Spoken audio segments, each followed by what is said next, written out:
The gas station shift.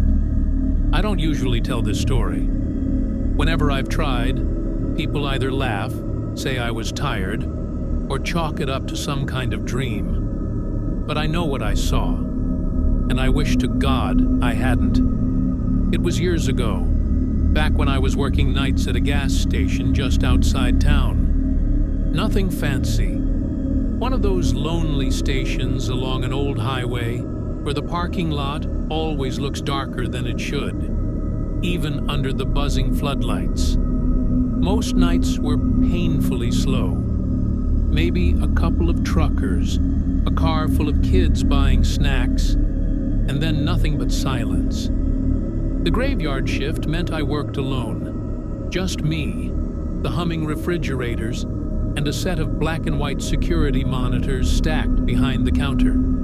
It was boring work, but I liked the peace. Until that night.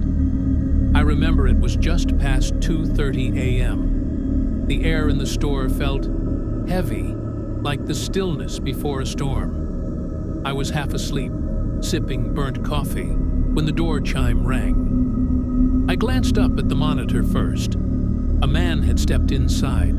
He was tall, wearing a stained jacket and a cap pulled low over his face. He didn't look up, didn't look at me.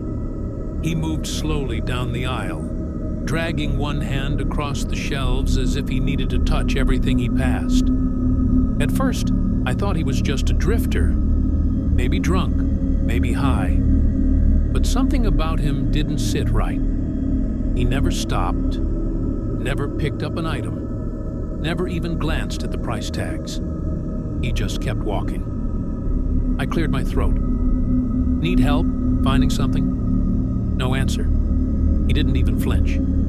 I frowned and looked at the monitors again. He was in aisle 3, moving toward the back. But when I turned my head to check the store itself, aisle 3 was empty. My stomach tightened. I blinked, rubbed my eyes. Maybe the cameras were lagging. Old equipment. Probably showing me footage from minutes ago. That's what I told myself. But then I heard it. A faint scraping sound, like fingernails dragging across cardboard boxes. The smell hit next. Damp earth. Rotting leaves. The smell of something dug out of the ground and left too long in the sun. It made the hairs on my arms stand up. Grabbing my flashlight, I stepped out from behind the counter. My shoes squeaked against the tiles as I slowly walked down each aisle. Aisle 1, empty. Aisle 2, nothing. I turned the corner into aisle 3, heart pounding. Nothing. Just shelves lined with soda cans, stacked neatly as always. I let out a shaky breath. Maybe I really was losing it. But when I glanced back at the monitors, my blood ran cold. He was there, standing in aisle 3, perfectly still, and his head was tilted upward, staring directly at the camera.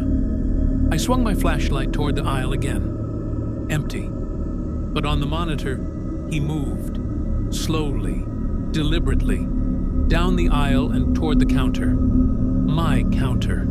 The spot I had just left. That was it. My survival instincts finally kicked in. I bolted for the front door, sprinting across the parking lot, fumbling my keys before throwing myself into my car. My chest was tight, my breath ragged. Through the windshield, I stared back at the store. The aisles looked empty, but the monitors inside glowed faintly, flickering static like broken eyes. The next morning, my boss chewed me out for leaving the store unlocked. I tried explaining, but the look on his face told me he thought I was either crazy or making excuses. Then he pulled up the security footage to prove his point. I watched, dread curling in my stomach. The tapes showed me behind the counter. Then me walking the aisles with my flashlight. Alone. No man. No door chime. Nothing. But I caught something my boss didn't. In the footage, when I walked past aisle 3, the neatly stacked soda cans shifted. Barely, but enough to notice, as if something brushed against them. Later, when I went to restock that aisle, I touched the same cans. They were freezing cold. Frost clung to the metal. And here's the thing. Our air conditioner had been broken for weeks. I quit that job soon after. I told everyone it was because of the long hours. Truth is, I couldn't stand being in that building at night anymore. Even now, years later, I avoid gas stations after dark. But every once in a while, if I pass one on an empty road, I catch a whiff of that smell again. Damp earth and rot. And sometimes, when I glance too quickly at the glass doors, I swear I see the faint outline of a man standing just inside, waiting